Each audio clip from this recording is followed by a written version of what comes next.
everyone, and thank you very much for coming.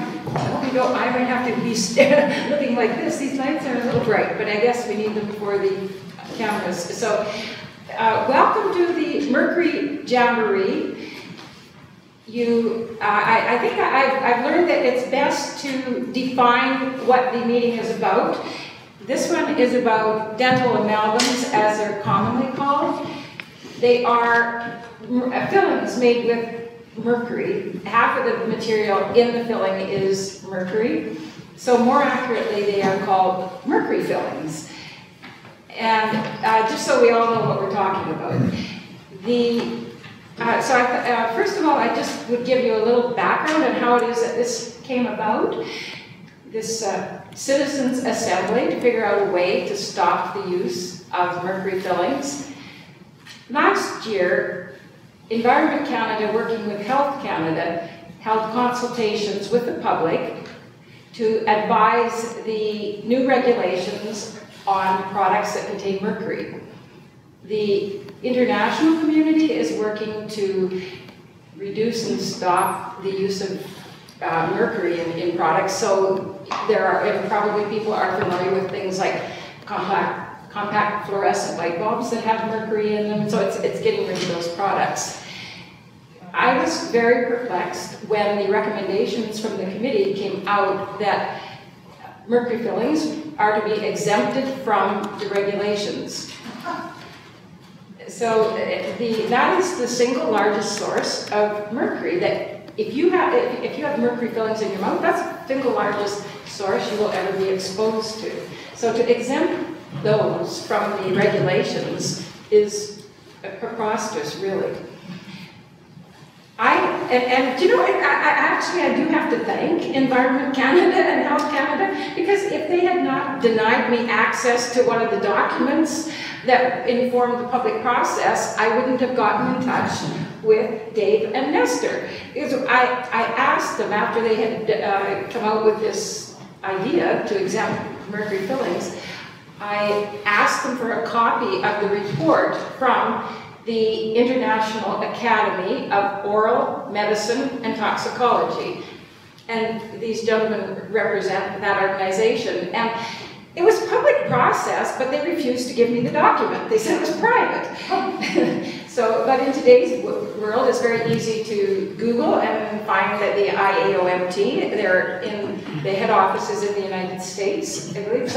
But right away they said, oh, you must get in touch with Dave, who is right in our next door province. Dave is from Alberta. And we had a great conversation. It turns out he was the dentist and knows the family of my niece-in-law. So that was, he was most helpful, and I had a copy of the report shortly thereafter. Nestor is the president of the IAOMT. And I don't know how it actually came about. I think it was just like, Dave, you wouldn't consider coming to Saskatoon, would you? Was it that simple? I think it was, yeah. And so I'm just thrilled to be, to have Dr. Work and Dr. Shapko here representing the IAOMT. And I don't want to take a bunch of time because you're here for their information. There is no organization that organized this event. It is just people. You're part of the organizing of it, your attendance here, and I know that we will all be part of finding the solution to the situation with mercury fillings. Anna Hunter is going to MC and guide us through this citizens' assembly. Before I pass the mic over to her, there's just one thing that I wanted to place on the table. What it is just information. Like I want to understand why it is that we are failing to come up with solutions to very serious problems. If you look at, for example, cancer, at one time the rate of cancer was, 1 in 1,000 people had cancer, and then maybe 1 in 500 people, and then 1 in 100, 1 in 50. Today they say that 1 in 3 people get cancer. Well, the next number after that is 1 in 2 people get cancer. And cancer is only one of those diseases. We also, as you know, have the world's highest incidence of MS in Saskatchewan. Parkinson's is another disease that we have lots of. And there are developmental problems and there are fertility problems. What we've done is to make those things normal. We've normalized disease and developmental problems. They are not normal. And as an intelligent society, we should be able to figure out how to reverse the trend lines, those trend lines of disease. So in trying to understand why it is that we are not effectively addressing those things, there's a couple of things that I'll touch on over the course of today and tomorrow. Tonight I'll just do one of them, and that is that I think, first of all, that we need to look at the human immune system. And you could say that your immune system is you, because if your immune system fails, you're toast. You ain't here. So our immune systems are essential to our health.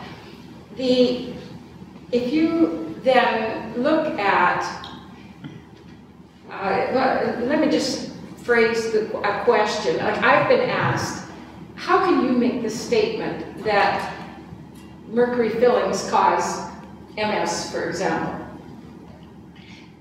That question, it tells the lie of our understanding.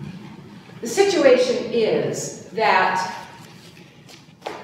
it is not the situation that one poison, mercury, causes MS. It's not the situation that MS is caused only by mercury fillings, for example. When your immune system is assaulted by poisons and they're in combination one with the other, and they are attacking different immune systems, you will get different disease outcomes. Your immune system is different from your immune system. Your parents are different, so you've got different genetic makeup. Your life history is different, so you've been exposed to different poisons as you've progressed through the years. Therefore, you have different weaknesses in your immune system. And so when you have assaults by different poisons, the outcome of those poisons will be different in you and you. And they will be different at different times in your life, depending on how your immune system is, where it's at, whether it's strong or weak in different areas. So what you have is, it's actually consistent to say, well, that there is a connection between a disease like MS and mercury fillings. It doesn't have to be a direct linear relationship that this causes this. No, it's actually a number of things working together contribute to this. And not only do they contribute to this disease, but in somebody else, they will come out in some other disease. So I'm going to stop there. I just want to place that thought or that information on the table. I think it will be helpful as we move through the information. Let me start by welcoming you and thanking each and every one of you for coming out tonight. We're not going to take your attendance lightly. We're really, really glad you came. Some of you had to battle snow, ice, hail, and rain, so thank you for that. Tonight we're discussing a really, really exciting and important topic. We're taking a novel approach. What we're trying to do is have the scientists, one type of science, dentistry, meet the political scientists and see if we can come up with some actual change. That's what we're going to be working towards tomorrow, is how do we make this topic, which I have a hard time understanding why it's so a topic. If it's debatable, just get rid of them. Like, if there's a debate, just get rid of them. But we're going to be working tomorrow afternoon in groups with a democracy team on how to make the changes once you're persuaded by our panels of experts. And I get to thank, just really quickly, I'll thank Sandra, I'll thank our videotape team, Darren and Rod, for working right through dinner time to get this set up. Good. And so tomorrow we start back at 9 in the morning, and We will be breaking for lunch, but we're not providing lunch tomorrow, and we'll be doing working groups, like before lunch and after lunch, so we're hoping you show up. So with that, I'm going to turn the floor over to President and Dr. Nestor Shaka and David Warwick, and I'll let them give their own bios and everything like that, if that's all right. Thank you.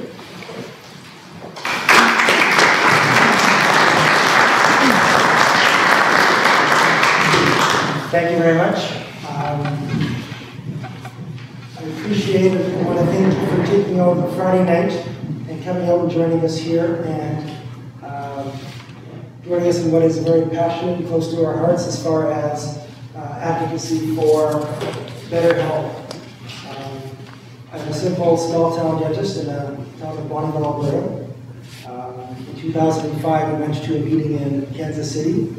And when this type of information was presented to us, it changed how I practice dentistry. It changed how I view health and life. And here I am now as the president of this organization that helped bring this information to me. That's Mr. Shaka. Turn off the camera. I'm just kidding. He was my name is Dr. Dave Warwick, and I had the pleasure to actually go through dental school at the University of Alberta with Nestor. In fact, we lived together for 3 years with another couple of dental students, and when we went to Kansas, it was a turning point for both of us, and it's been a fun ride, and like Nestor says, I think we're trying to achieve better health for everybody. That's our main goal, and that's what we're trying to do. So that's why we're here, and we're open to any questions later on. So with that, I think we'll get thanks for that. I just want to say this is less of a presentation as it is a conversation. So if there's something you need, information, don't be afraid to stop us and get on with the process. Otherwise, you may just fall asleep. So if it's interactive, it's going to be much, much better.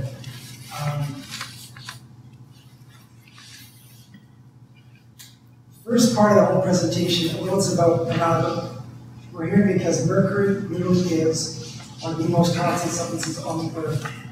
And we're in a situation that globally, it threatens us. And yet here we are in a position where, as a health profession, it threatens us. We know as fact that mercury represents 50% of what happens as a filling in your mouth.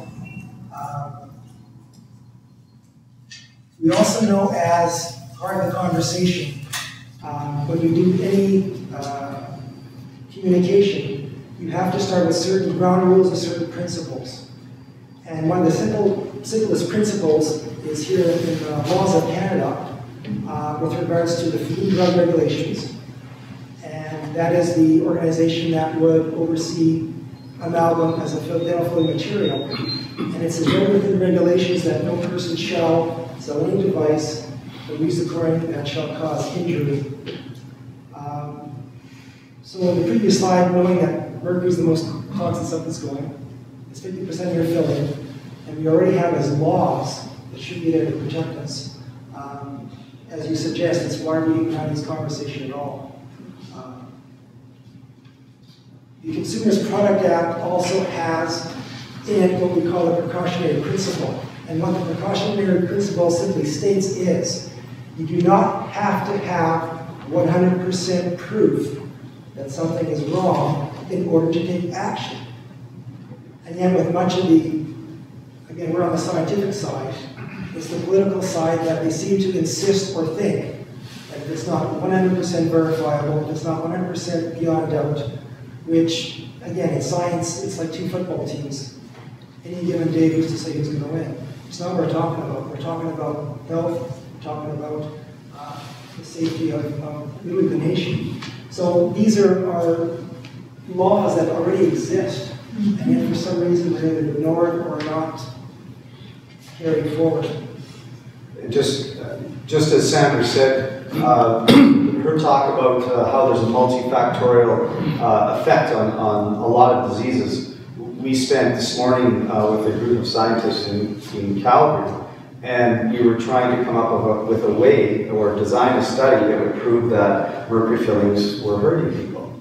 And The truth is, it's very difficult, and it's one of the reasons that it's still being used, because you can try your best, but like Nestor said, you can take numbers, you can take stats, you can design these particular studies to really have an outcome that works on your side. Mercury is very elusive, and it behaves differently in everybody and in different organ tissues. And there's a lot of synergy with different types of other metals such as lead. So just important to understand that it's not so easy to say, okay, we get this much mercury and this is going to happen. It just doesn't work that way, as Sandra said. Going the first part of this, you'd have to ask yourself the question, why would dentists ever start putting it in the first place? And the truth is that they did not. Mercury is a product that was brought to North America in 1833. And I have to do some history here thinking about, well, Canada wasn't a confederation until 1867. I'm not sure what Saskatchewan, but Alberta wasn't a province until 1905. So you go back to 1840, there were no dentists. They didn't exist. The first dental school in the world was built in 1840. So all the dentistry was practiced by medical doctors who then, hey, I like doing dentistry, so I'll start that. And again, if there was no dentists putting it in, how do you come in? Well, the truth is that dentistry was practiced by barbers, traveling salesmen, people who just roamed around doing the best that they could for people. And that's what really brought in the mercury part. So we go back all the way in history, we actually see that. The medical side did not condone the use of mercury amalgam fillings. It was the exact opposite. You say, well, then what changed? Well, very simply, in 1840, there were not very many products that you actually could use to restore teeth. So if you had a problem, you took the tooth out. If you had half a problem, you didn't really have much to do with it. It was very expensive. So I mean, mercury in itself was, again, very easy to use, simple and affordable. So it did become a product of the masses because we needed a product of the masses. In 1845, when, again, the first World Dental Association started, they actually had the members sign a letter saying it was malpractice to put in mercury amalgams. The only problem with that is, though, it's a matter of economics, ease, and by 1856, all the dentists who had signed into the association had no patients, or did not have, so the society ended up being disbanded, and in its ashes arose the American Dental Association. And what was their mantra? Mercury amalgam fillings are great. So I mean, we know then that science and health lost out to economics, and basically call it that. Over 150 years that the American Dental Association has been organized, obviously they've taken and created their own science to keep this material going. In doing so, they have to ignore all of the issues that doctors knew up until then about mercury. And so the simplest thing that they said was, stuff is stable. Sure, there's mercury in there, but it doesn't do anything, it doesn't go anywhere. So that was their criteria for saying that it was fine. To simply say that the mercury could not be released, it was stuck in the fillings, was sufficient that the product stayed maintained, and literally up until probably the 60s or 50s or 60s. How could anybody challenge them? When again, we think of the technology at the time. There was no technology to really find out or know. So we know throughout history there are many cases, case reports of people who knew and did become mercury toxic. And that's what they always call the controversy, or the mercury amalgam wars.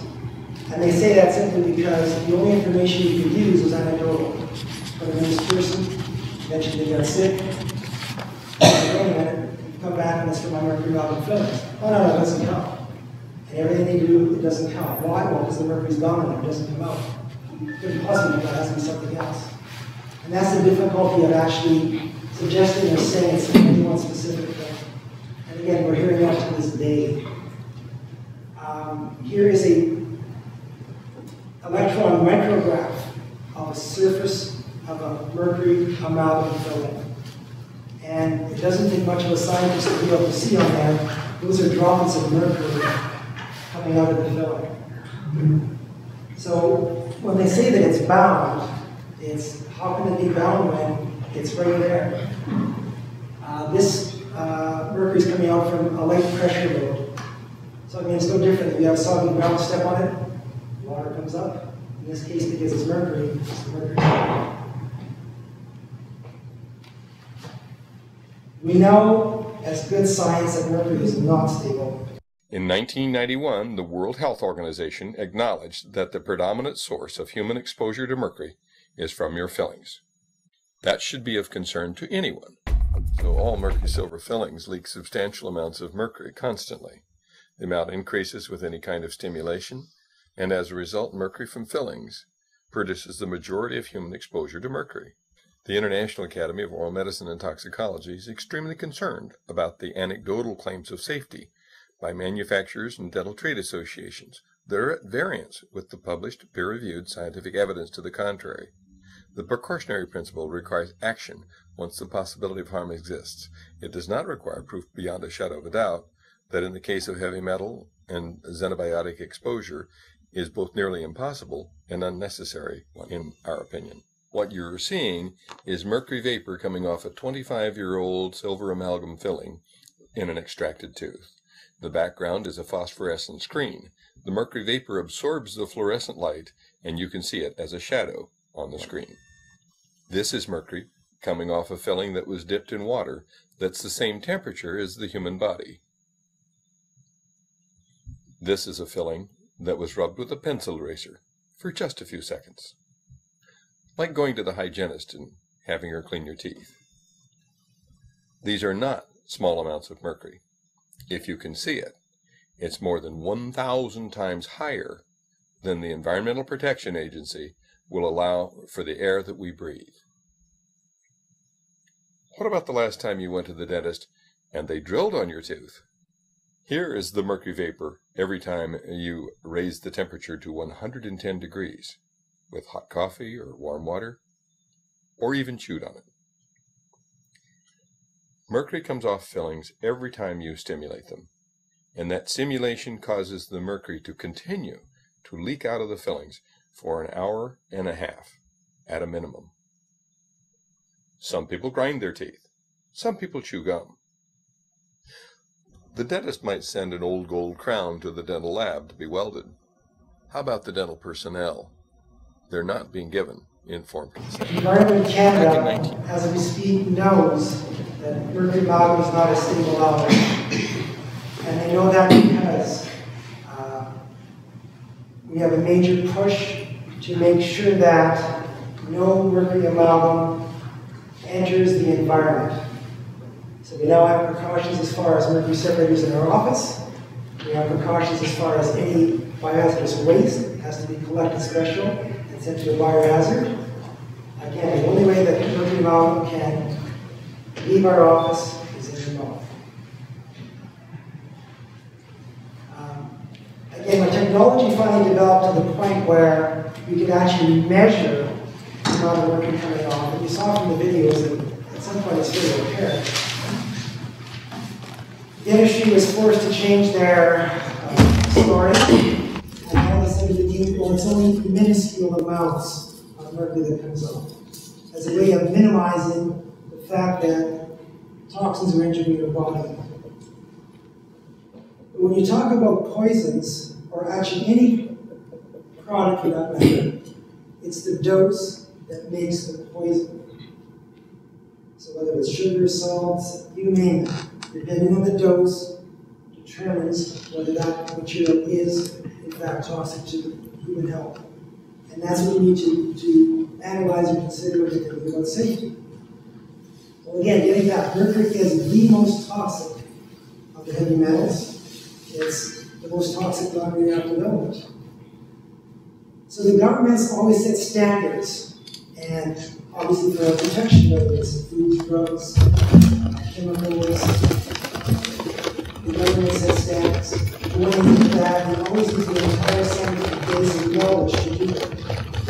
What we find many times when we have these discussions is there's a peer-reviewed studies, double-blind, all these terminology comes up that any work that you're talking about products that are meant for health. It's not something you're supposed to use when you're talking about toxicity or toxins. And so the government sets what we call maximum acceptable concentrations, MACs. The other standard that they use for determining whether products can be used or need to be used is called a risk assessment. So everybody knows about BPAs, bisphenols, being in plastics. So the government will have a risk assessment study done and say, listen, we need plastics. We have to have them in our life. So at what point does it cross the line from becoming a toxin that will injure us and are weighed against the ability to use that product in everyday life? And that's what the risk assessment is about. Mark Richardson will be speaking tomorrow. He is one of the specialists that, again, that is his lifelong. I mean, he's done it for his entire career doing risk assessments for Health Canada. So you'll hear him speak about some of this. So again, getting back to the maximum acceptable concentrations. And again, different areas you have to have. So for air, the MAC for mercury is 0.025 milligrams per meter cubed. And just so you understand, that's parts per billion. So at this point, it would be 25 parts per billion is what would be, 2.5 parts per billion. As you can see, I put lead in there simply to show it as a gauge, because most people understand or get it. Lead is toxic. If you had lead in some kids that painted some children's toy, it would be a national outcry. But here you are with mercury, which is up to 2,000 times more toxic than lead, and no one knows nothing about it. Just back to that slide too, just getting back to the synergy that I spoke of. There was a study done quite a long time ago on rats, and what they did is they figured out the dosage of mercury that would kill 1 out of 100 rats. And then they figured out the dosage of lead that would kill 1 out of 100 rats. Then they fed 100 rats that dose of lead and mercury. If it's an additive thing, you would expect 2 rats to die. But when you give those 2 dosages, 100 rats die. So that tells you of the synergistic power that these 2 particular elements have. And that's why it's very important and confusing when you try to tie mercury to a disease and not consider some of the other toxins that might be available. And we're just talking about heavy metals, but it can be some of the chemicals, the pesticides that people are uptaking. And so. And that was a study only done with 2 products, mercury and lead. I mean, there's cadmium, arsenic, bisphenols. I mean, there's so many other products out there that are toxic that we simply cannot add to the equation in any double-blind, peer-reviewed study. It doesn't work that way.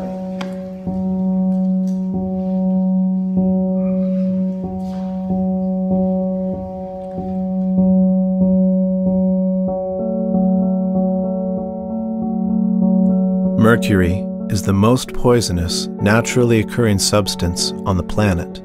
It is a powerful neurotoxin, damages the immune system, and directly or indirectly contributes to or makes worse every health issue you will ever deal with. Mercury contributes to memory loss, depression, autism, and plays a role in heart disease, to name but a few. Amalgam silver fillings constantly release toxic mercury vapor, much more so when stimulated by anything, including such common actions as toothbrushing. This is illustrated in the following demonstration by Dr. Tom McGuire.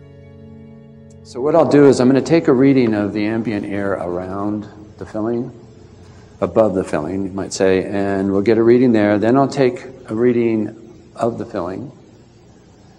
And then I'm going to brush it with a soft bristle toothbrush for 10 or 15 seconds, and I'll take a reading, and then we'll see what that says. Okay, let's see. We'll you want to do see the reading? It reads. You should read it out. 0.00.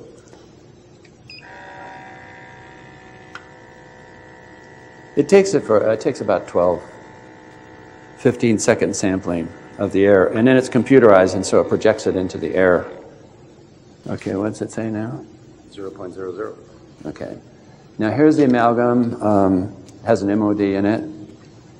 Let's see what happens to that. Okay.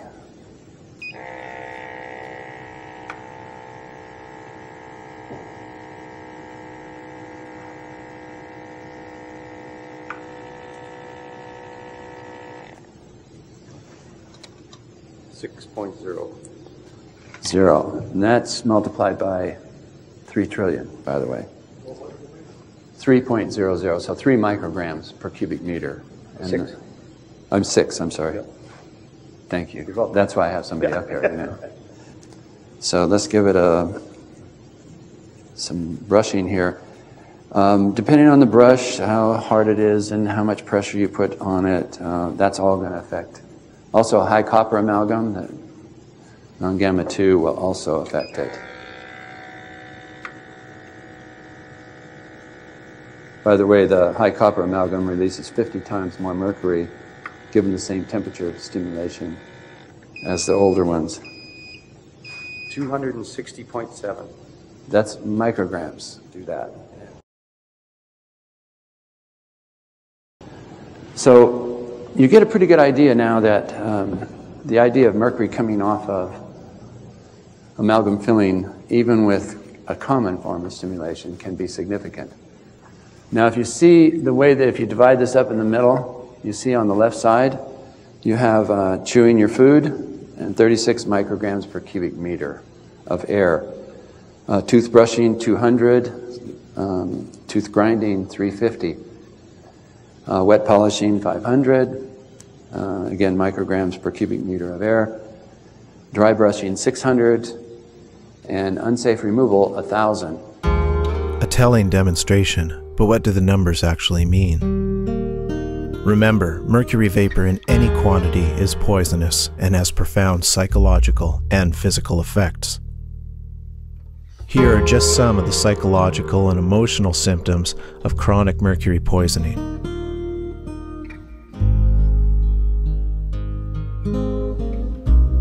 And here are just some of the physical symptoms of chronic mercury poisoning.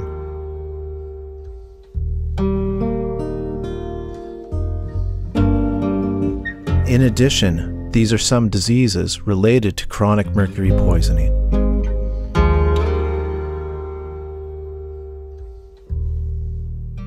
As well, this is just a partial list of how mercury relates to reproductive disorders.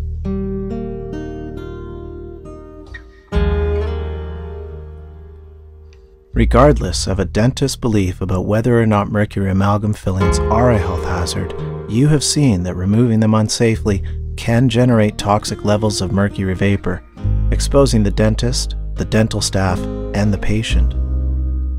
The good news is that safe removal protocols are effective and available, and we believe they should be adopted by all dentists. And the bad news is that today only a small percentage of dentists are using these safe removal protocols. If you are a dentist, the New Directions Dentistry website listed below offers the first and most comprehensive DVD course for minimizing occupational exposure to mercury at the dental office and making your practice mercury safe. If you're a patient, we urge you to let your dentist know about our DVD. For more information about the very real health hazards of mercury amalgam and Dr. Tom McGuire's book, Poison in Your Teeth, visit mercurysafedentists.com.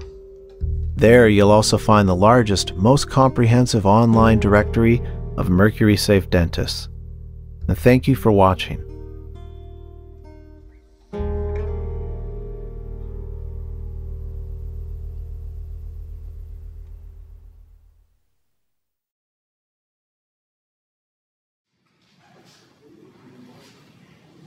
Yeah, so if you That was filmed in Portland about 2 years ago, and it's an excellent DVD. If there's anybody here that is a dentist that is looking for a safe way to remove mercury fillings, it's an awesome overview to get you started in that task and stop harming patients and yourself and your staff.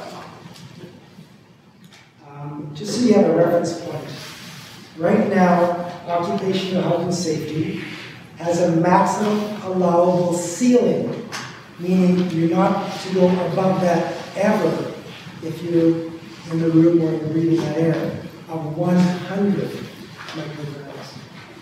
So from the video and the demonstrations, you can see how easy it was or would be to exceed a ceiling. The ambient air is, again, 0.025. I think that's for an 8-hour day. So we're talking occupational, so we can really work an 8-hour day. So that is how low the number is for an 8-hour exposure. So again, that's why, again, when you think about any of those procedures, hot coffee, grinding, the numbers easily exceed what's already on the books as laws. I guess the other thing I would just add to Nestor is that that one, it's 0.1 milligram or 100 micrograms is the ceiling rate for the EPA. Alberta has a ceiling of 125 micrograms or 0.125 milligrams. Saskatchewan doesn't list in their hazardous materials that I could find on the website a ceiling rate, so it would kick into the Canadian ceiling, which is 150 micrograms. So there are a little bits of differences in the ceiling rate, but you also have to understand that listed in all of the hazardous materials tables, it's not just inhalation that we're worried about, because mercury vapor is known as a vapor that can be absorbed through the skin. So you can't really have your hands anywhere near that, or your fingers, or your bare arms, or you run the risk of uptake of mercury as well. So those limits do apply to their skin as well with mercury vapor. With this slide here, and I apologize because this should be asked. Here we are that the government says for safe drinking water, we should not have more than 1 microgram per liter. Now that's based on a 2-liter consumption of water per day. And on the plane ride over here, we're talking, and Dave was reminding me that there's a study on mercury content of saliva that mercury amalgam bearers have. And it's 4 micrograms is the very low end per liter of mercury in saliva, and it can go up to 22 micrograms. And we do drink somewhere in the range of 1 to 1.5 liters of our own saliva. So, in effect, we're drinking a toxic substance when we have amalgam fillings. So they would be undrinkable and labeled unsafe to drink our saliva. A lot of this is just to show you when dental associations or dentists say it's only a small amount now. You can get the picture that small amount doesn't mean safe. Even for paint, you can't put mercury in paint.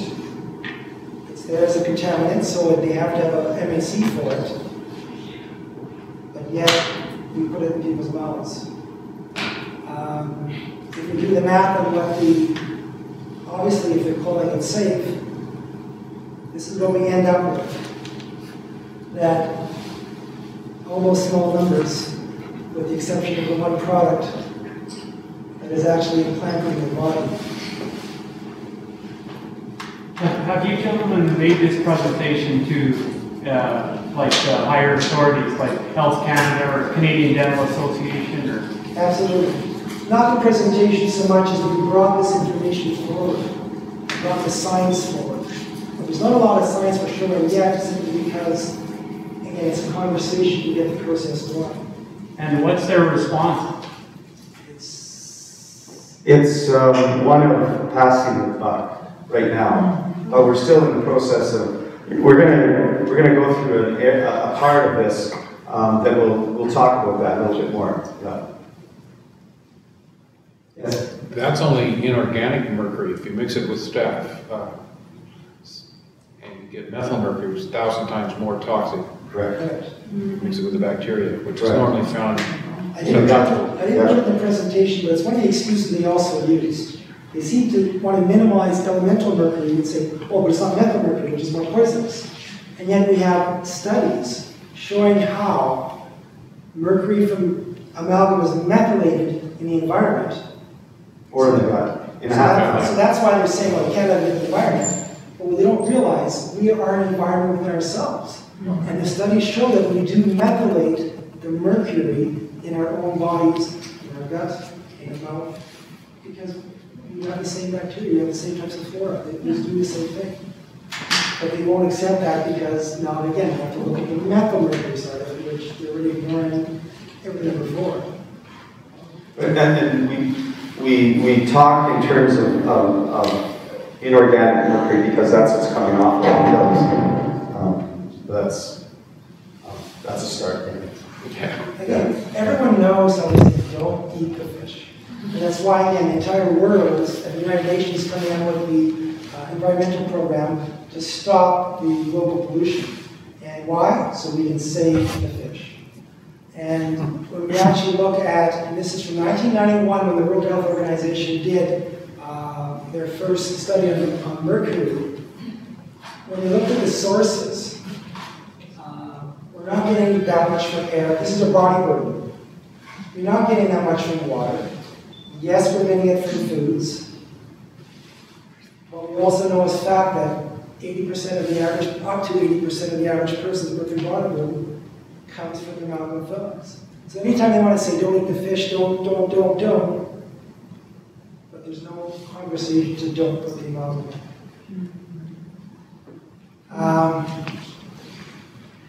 This Ursuloy is one of the brands of amalgam that I used to use.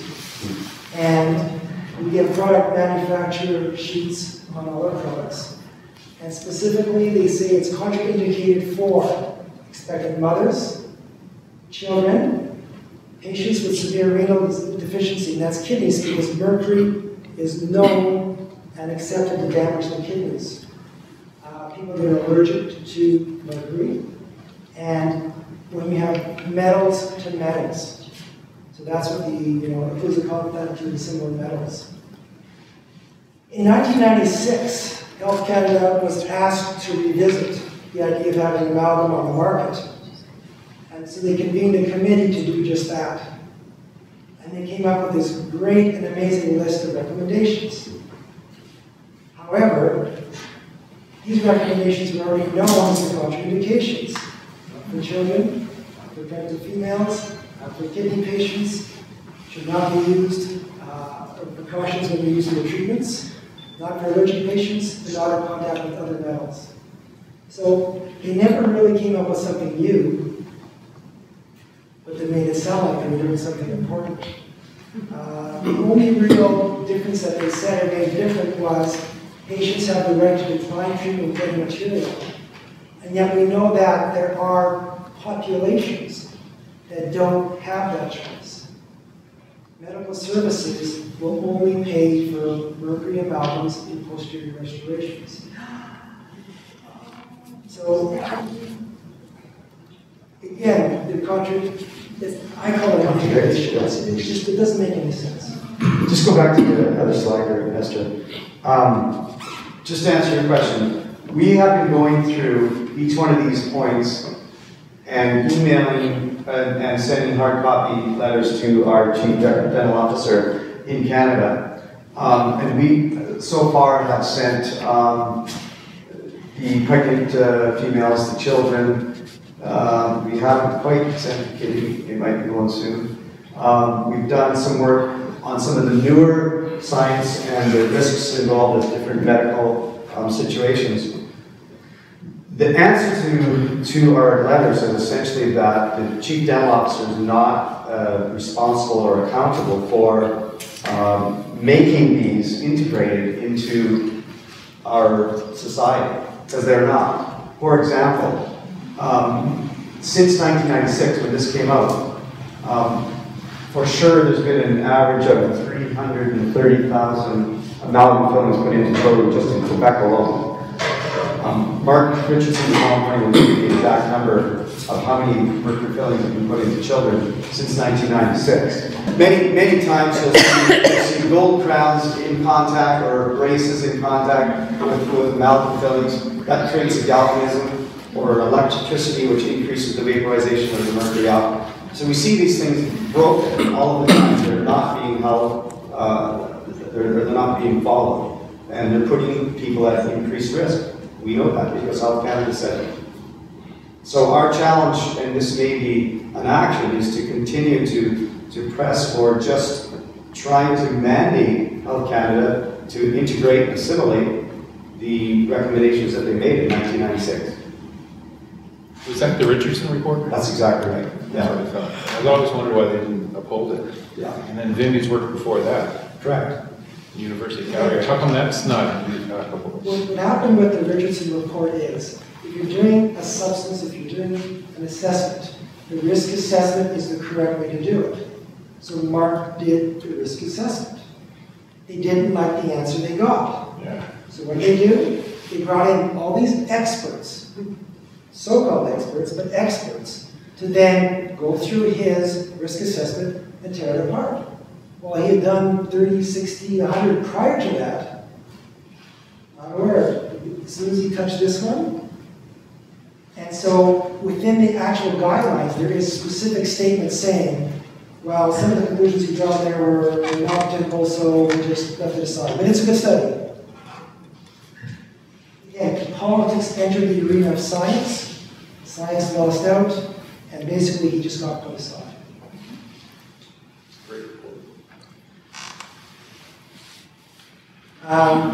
So basically what Health Canada is doing is saying that those are safe. Doesn't matter who, when, where, or why. Yet the contraindications were there prior to them even starting the recommendations. Put the recommendations in place, and they're still ignored almost 100%.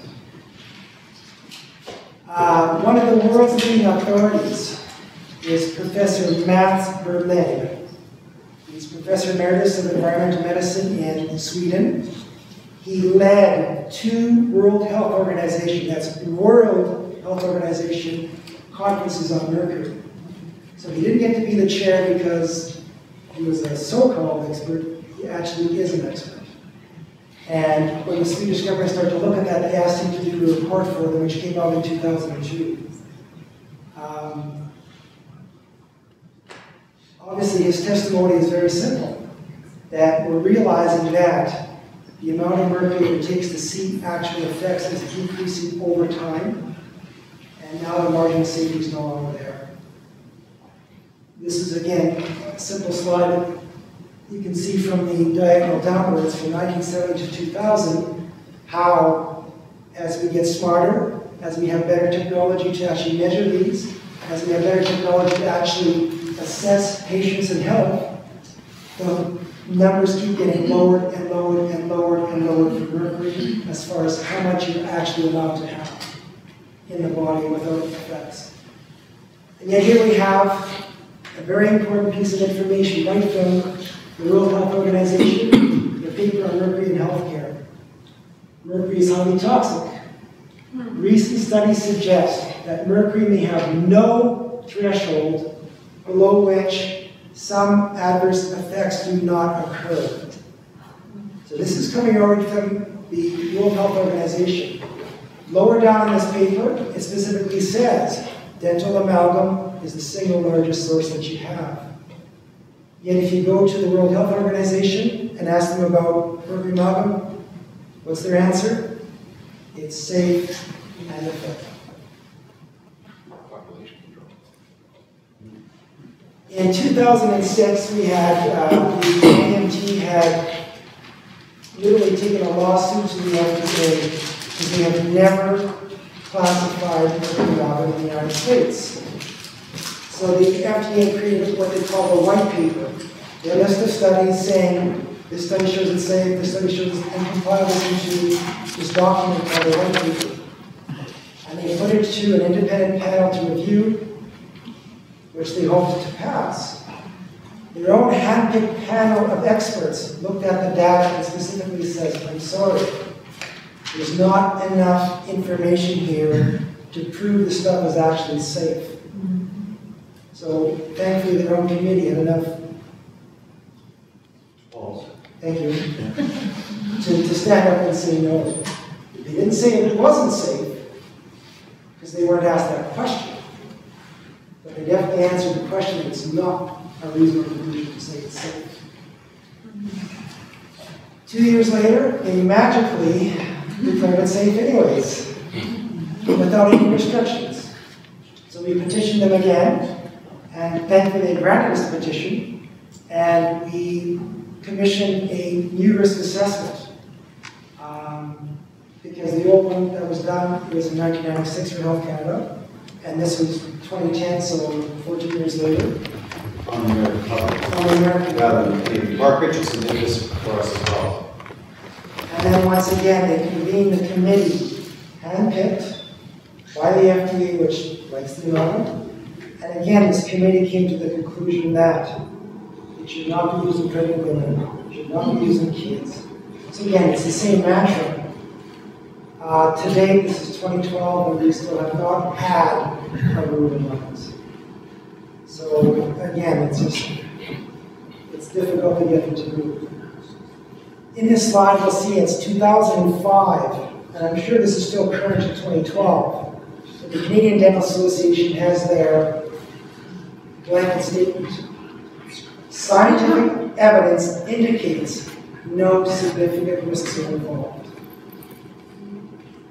Everything I've said to you up until then obviously means nothing to them. All the panel speaking means nothing to them. All the science means nothing to them. Yet they say scientific evidence indicates there's no risk. Masks for men. I'm specifically talking here again to the growing brain, so it should not be used in children and fertile women.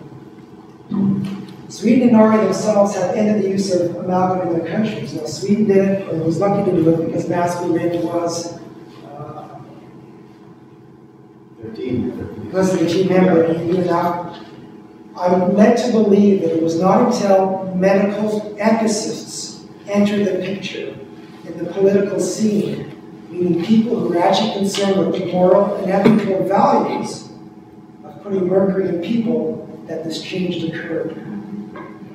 In Norway, they're very quiet about this. We have almost no literature on why Norway did it. But we know as fact that, and I apologize, I don't have her name, but a dental assistant. Right after World War II, there was no great health care. So in Norway and some of these countries, bang, was government, health care, no problem. Dentistry, no problem.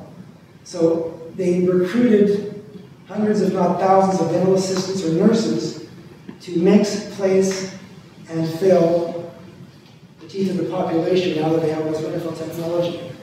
And many of these dental assistants became poisoned. And it was through the efforts of one of the dental assistants, over and over and over and over advocacy, that someone in government finally listened, believed her story, and Norway also jumped on board as far as banning it. But again, you won't find almost nothing in the literature to that effect. Yeah, literally in Norway, the end of the use, on Wednesday, the dentist went to work and put mercury fillings in. On Thursday, they got a note that says no more. And it was just like that. And it didn't have anything to do with science, I'll tell you that, probably. Nurses had fertility problems, if I remember right. Correct. Couldn't conceive. At least, lots of neurologists. There's a great movie on that.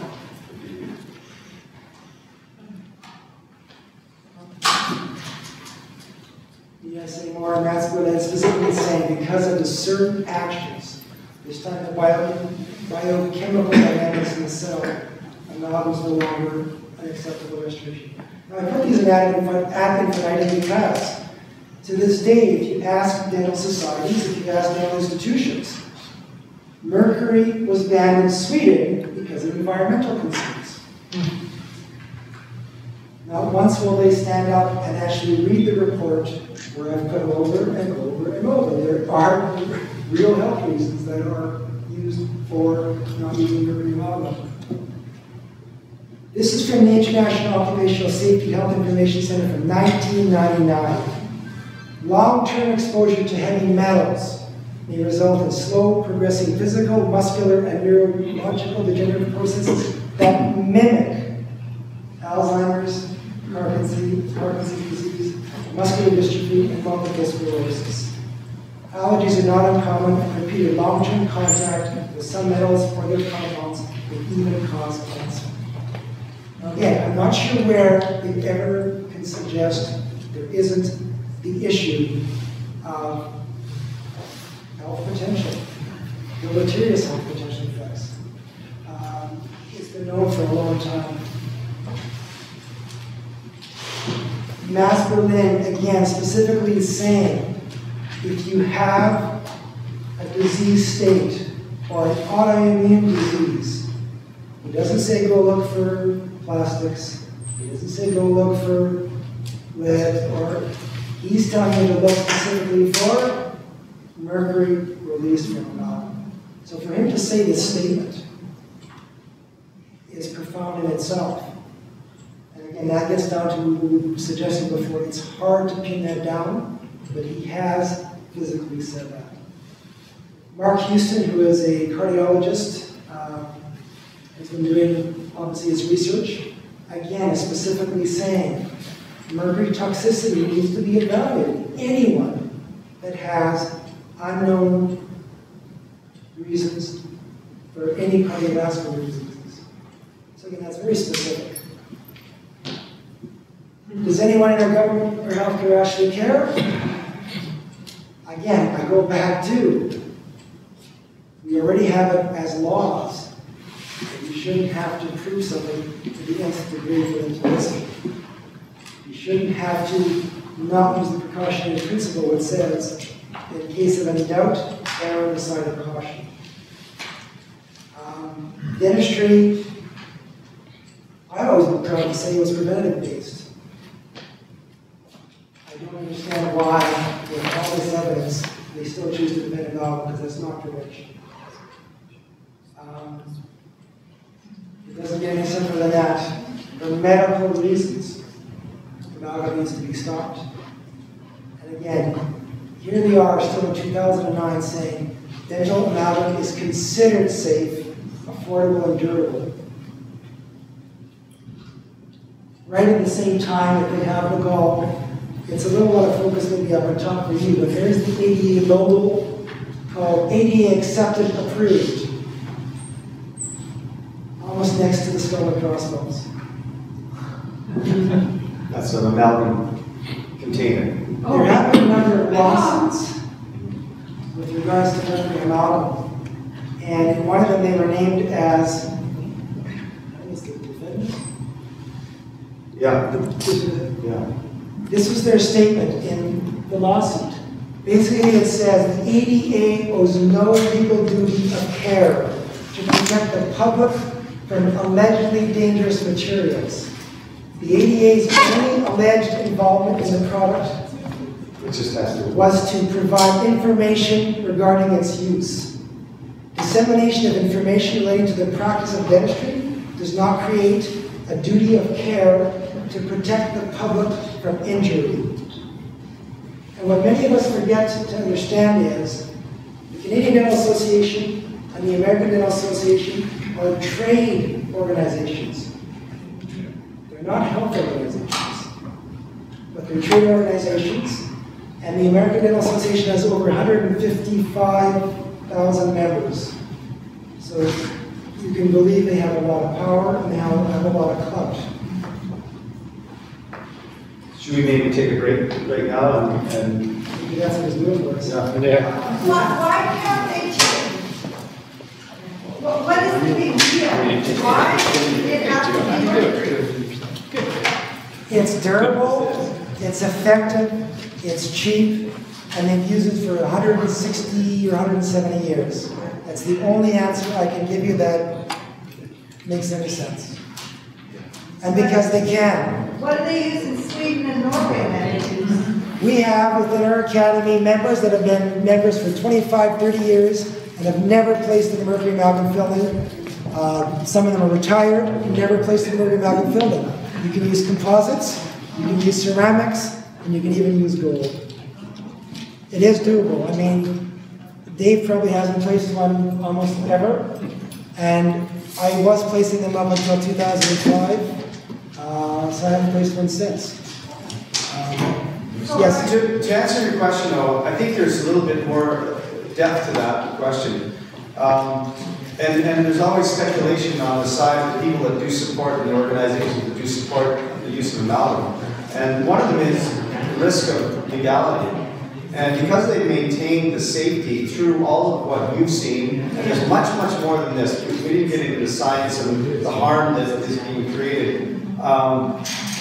So they have to maintain safety because they have to save face in the light of all of the information that's come up. If they all of a sudden say it's not safe, what happens?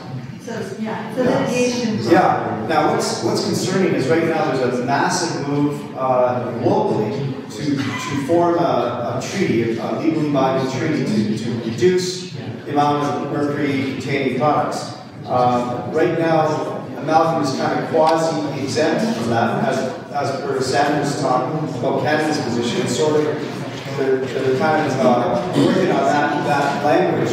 But right now we have a great opportunity to ban it based on environmental reasons, which would be a nice way to do it if that's what they want. You know, it would give them a backdoor out. Yeah. But it doesn't seem like it's going away.